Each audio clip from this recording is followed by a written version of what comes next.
Has anyone had any improvement from taking magnesium? I know we've talked about this previously, but if so, what form of it are you taking? I would be so happy to find something to help with my muscle pain. So Michelle says, it don't help me with any pain, including leg cramps.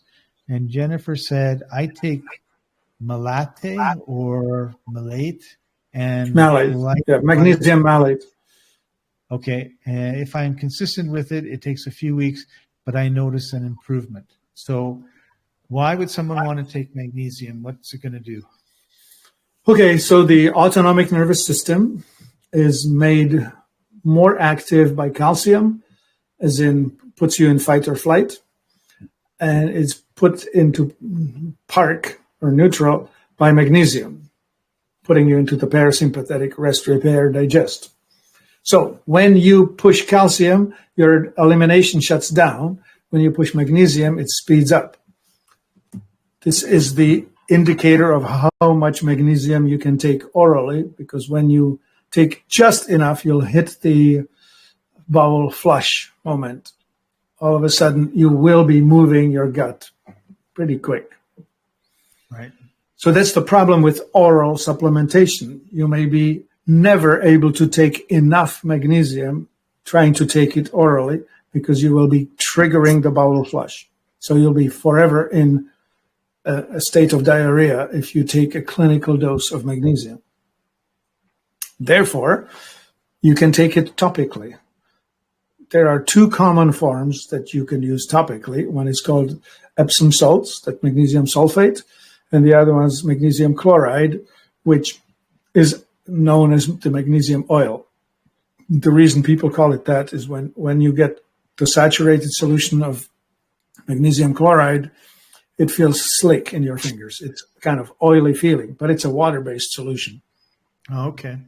I wondered. And we sell that. People have been calling it magnesium oil. It's a stupid name because I don't know. It does kind of feel like an oil. It does feel like an oil. It doesn't feel like water. Right. So when you take that and apply it topically, you can put it on your feet, your chest, your legs, wherever you want.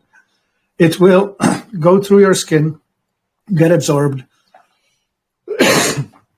What you need is about 2 teaspoons a day, which is about 1,200 milligrams of elemental magnesium. Now, to the point of which magnesium to take. Citrate, malate, threonate, you name it, all kinds of forms, right? It doesn't matter what it's attached to. The moment you make it ionic, the moment you dissolve it, it's separated from whatever it came with. So the cheapest one, magnesium chloride or magnesium citrate, are perfectly fine because the magnesium is what counts.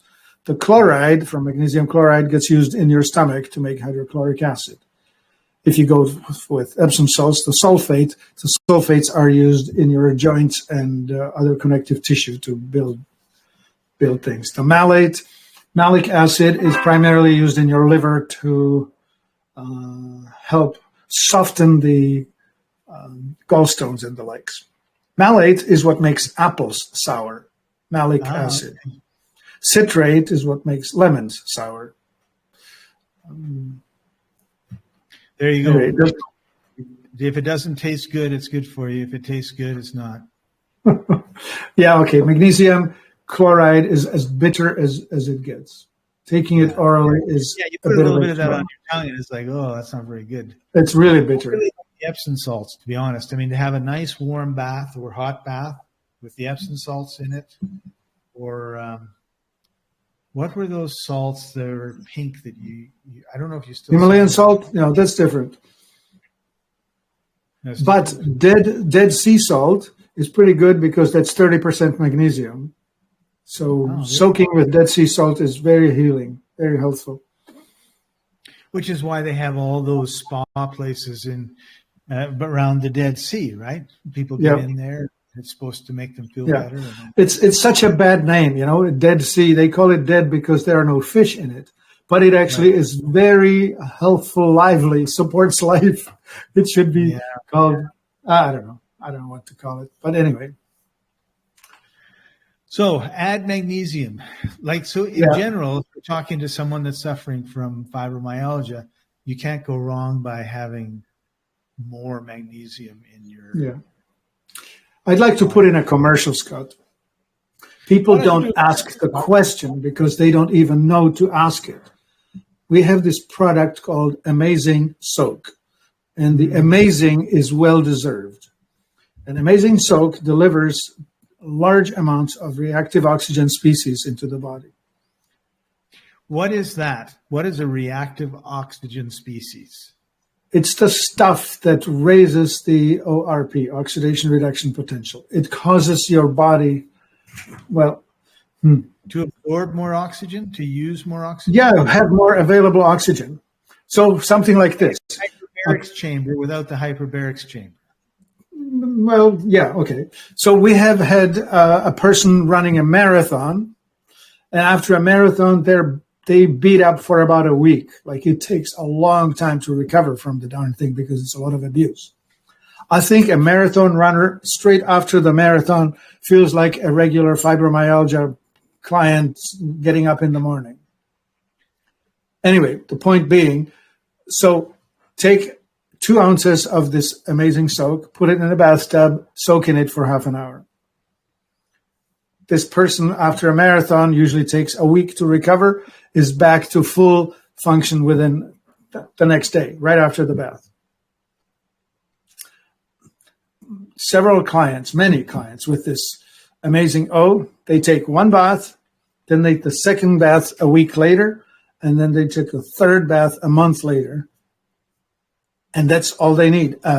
Once a month maintenance of about 1 ounce of this thing in a bathtub.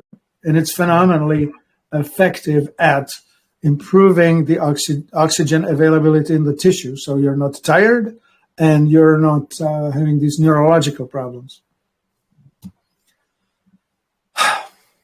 I don't want to give it away because it's just silly. It's not horrendously expensive.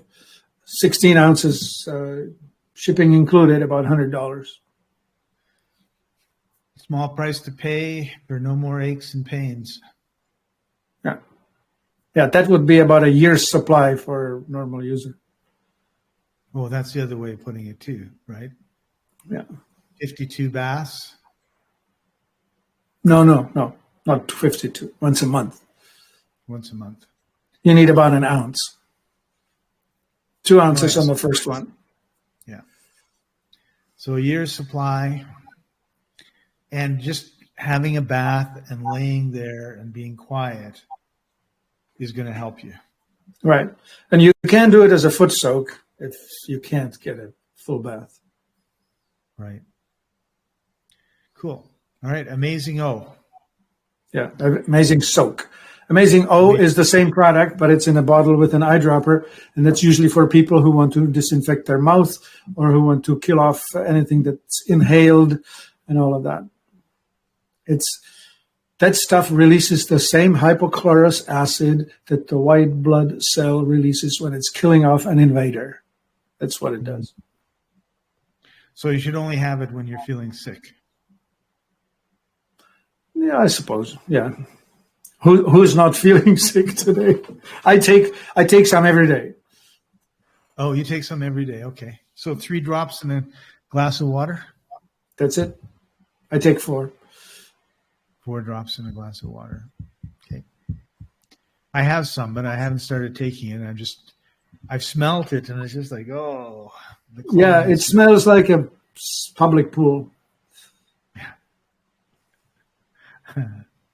Cool. All right. Well, that brings us to the end of this session. Thanks for joining us, everybody. And we'll see you next week. Thank you, Scott. You're so good to be here.